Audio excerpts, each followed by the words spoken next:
Hi, everybody. It's Amanda here with Painted Purpose Coaching, and I want to talk about something that I see still going on in society. It ain't nothing new, but it seems to be really starting to get on people's nerves, and we need to have a little more understanding around this topic.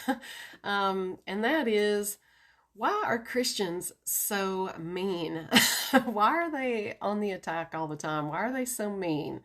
I get this question a lot in some of the groups that I work with. I do deprogramming with people. And recently, a whole group of people were asking, you know, I don't get it. I don't understand why they're going on the attack. I don't know, why that they are so contradictory in their behavior. Why are they, you know, attacking people on social media? Why are my kids being bullied at school because we believe differently? Why all of this stuff? What is that about? And why do they show up saying all kinds of mean things and then, say it's in the name of God or something like that? What is that about?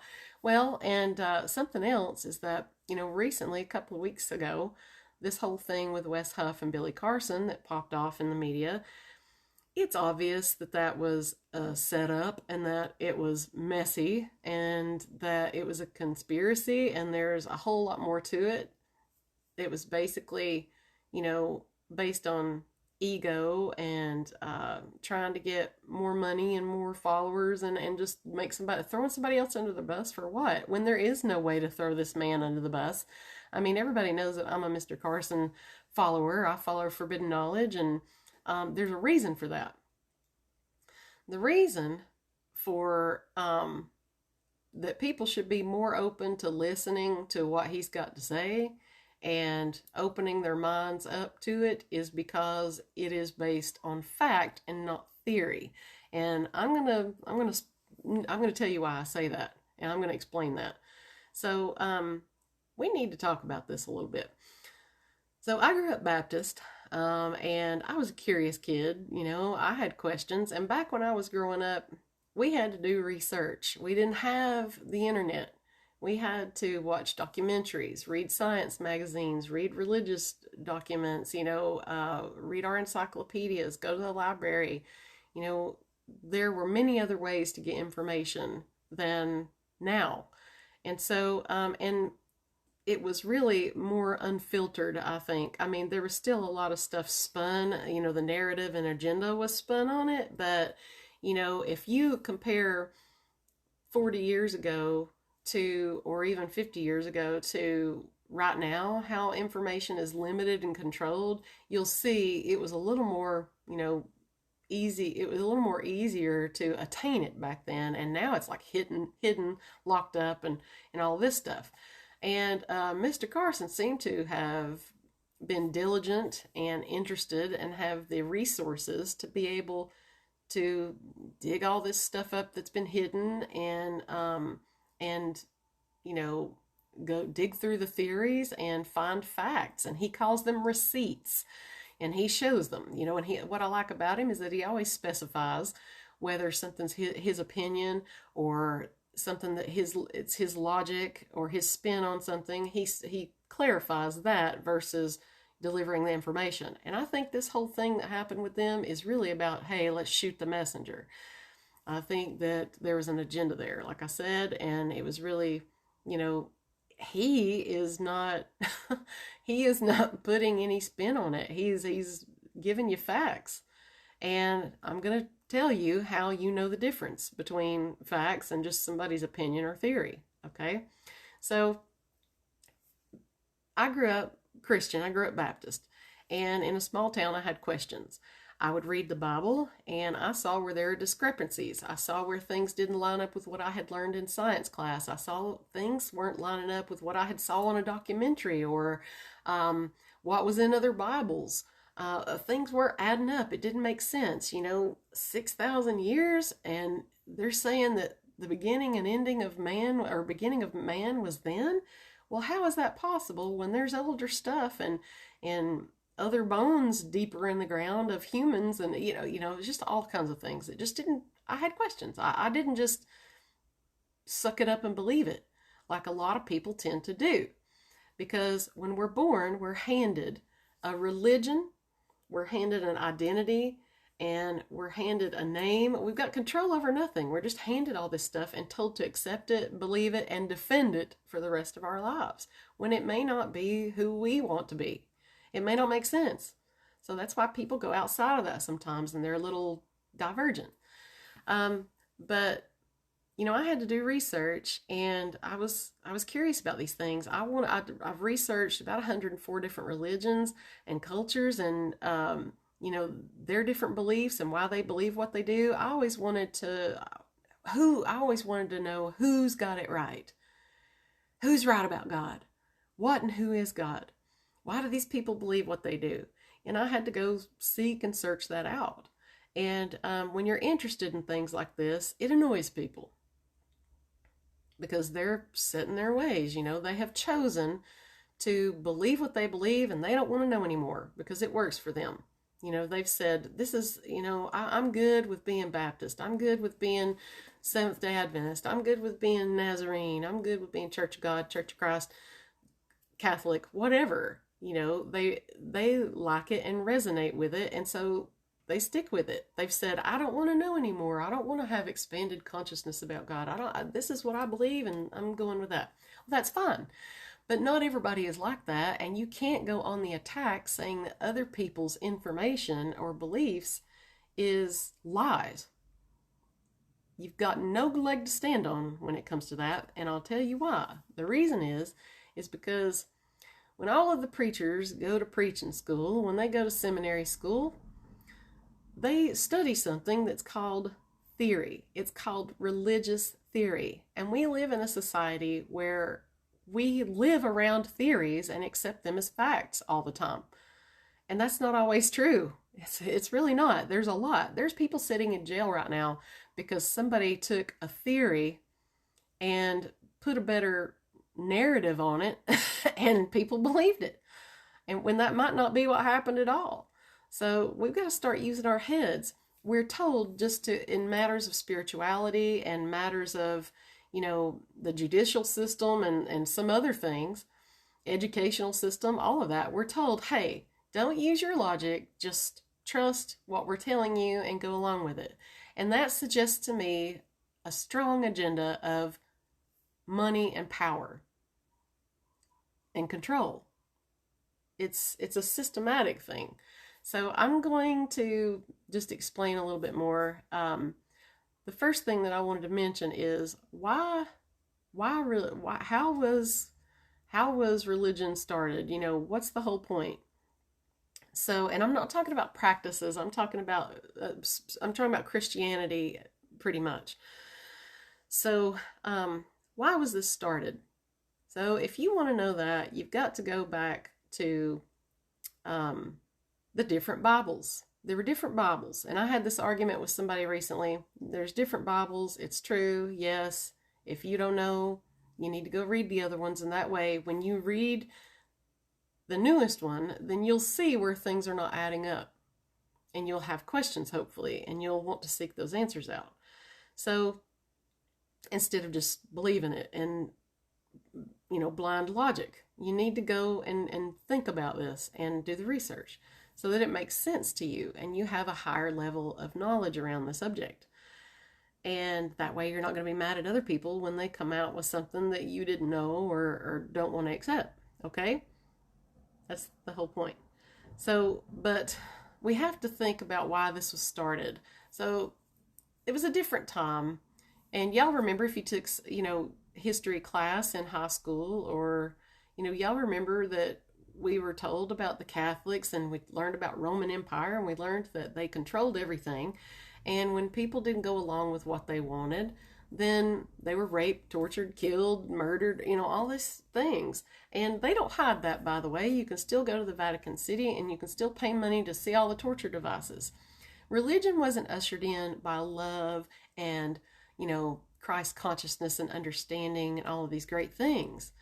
It was brought in and forced on people, and you accepted it, or you died, or your stuff got taken away, or you were imprisoned, or, stoned to death, or called a witch and hung, or all of these other things, right? So you were labeled a heretic. But they started, kind of getting people to go along with it one way or another. Eventually, that was not the long way to go. So they decided, okay, this is not working. People are still they're acting a damn fool out there. They're still hurting each other and, destroying and stealing and doing all these things. We've got to get control over this. So they created a version of scripture and they pieced that together from other texts so that many cultures could identify with it, so many people could resonate with it. And this is nothing new. They weren't cavemen back then. These people were educated, and this had been done for thousands of years prior to that. So that's what you've got to understand. And there's proof of that. But they mastered this, how to market things to people and how to reach people and how to get them, without killing them. And they've mastered it. They had to. So the whole thing was devised around control. They wanted to control people and they wanted money. And that's what they did. They were the law. And so in order to keep people safe, or better yet, in order to keep people behaving and controlled, they came up with all these concepts of guilt and shame and dogma and indoctrination and the concept of hell. It was written in later on. It's not in the other Bibles. And so came up with all of this stuff. And then they're like, well, we need a martyr. So they found that as well. And there's other proof to document all of that stuff.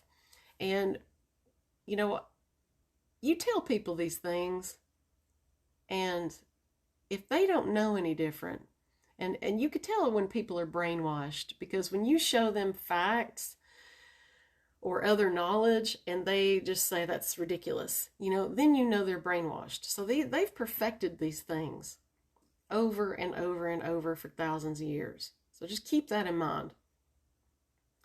And I've been shunned on social media. I've gone on social media and wanted to post some things, and people were not open-minded to it and called me a liar and everything else. And you would think that they would kind of see and resonate with some of it, but it's a choice. They've chosen to not line up with it or accept it. And so they have allowed themselves to be limited in their reasoning and thinking about who and what God is, and about what is Christ consciousness and what is not. A lot of people feel like they're supposed to fight, that they're a warrior, and they're supposed to go out there and bash gay people or go out there and bash people that are not their religion and things like that. And it's not like that, folks. It's really not. And, that's not loving. That's not being harmonious with other people. And that's not how it's supposed to be. So we've really gotten off in a ditch here. So, another thing is the whole thing around the creation was to have control and get people to behave. So they wrote all this stuff in, right? I said that. Another thing is they were like, well, there's other knowledge out there, so we've got to go around and hide that. And so there was a lot, the Book of Enoch, the Gospel of Mary, the Dead Sea Scrolls, all of these other texts and things were kind of hidden or swept under the rug, and then by the time we come out with the internet, all the information is limited. It's really hard and time consuming to find these things. And they know that we're too busy hustling over here, and people are going to be tired. They're not going to feel like doing the extra work to figure this stuff out. Another reason why Mr. Carson is an asset to us. So,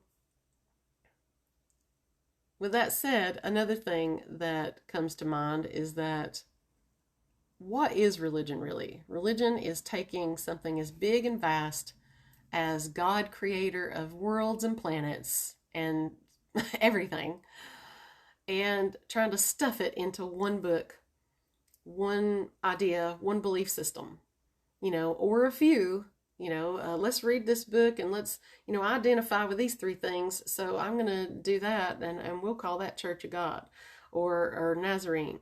And I identify with these two things, so, that's going to be Baptist. And they come out with all these little different sects, but it's filters on the information, pretty much. And we can't put God into a box. It's not meant. It's just based on theories and a collective of people who believe a certain thing because they've been told not to go with logic. They haven't had the time. They were shamed and shunned if they did that, or attacked. And I think that's where all this bullying is coming from. And the fact that religion, the people that created it, came in and tortured it into people. And I think they've got that warrior mentality around things, that's what they're supposed to do. It's written in the material as well. That's why they act the way they do. So we got to start using some logic. We really got to start using our heads around this stuff and stop limiting our intelligence. Or if we do want to limit our intelligence, we got to stop being mad at other people because they didn't. And they've got different info. The difference between theory and fact is theory is what's popular. Yes, it's going to work. There's going to be signs and there's going to be some evidence that it could be true, right? But how to determine the difference between fact and theory is that after doing all the research around the theory and you've got, it looks like a good idea on how you want to do things or run things, then you've got to ask, okay, does it also line up with genetics? Does it line up with scientific data and testing? Does it line up with archaeology? Does it line up with artifacts, cave writings and tablets and papyruses and scrolls? Does it line up with what tribal lore is, word of mouth stories handed down from generations to generations? Does it line up with what their historical texts say? Does it line up with the timeline? Does it line up with, logic? Does it line up with these other things? And if so, then the best that human beings can have is that then we can call it a fact.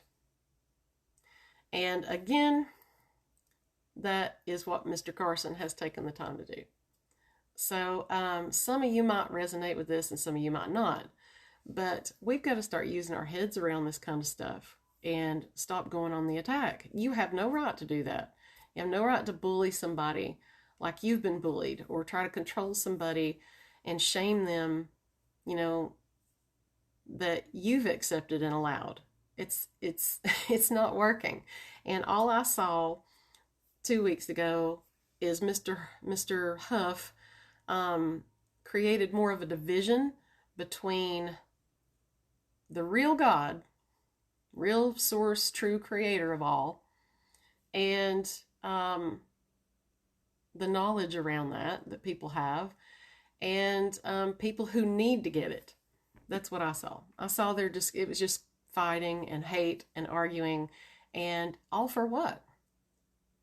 Ego, followers, money, control, power, whatever. Somebody that's really a master of their own lives and master and has a good grasp and understanding on God and Christ consciousness, they won't be doing that kind of stuff.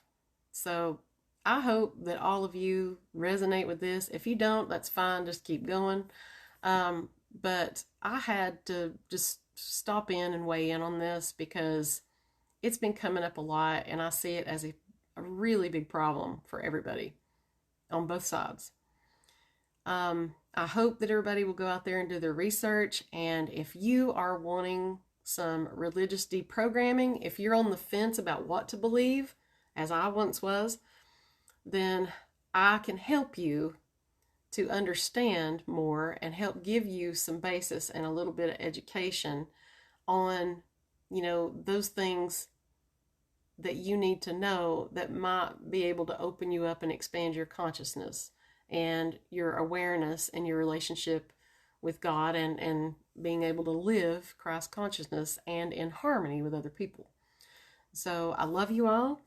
Reach out to me. You can email me at p2pcoachamanda@gmail.com. And I'll see you next time. Bye.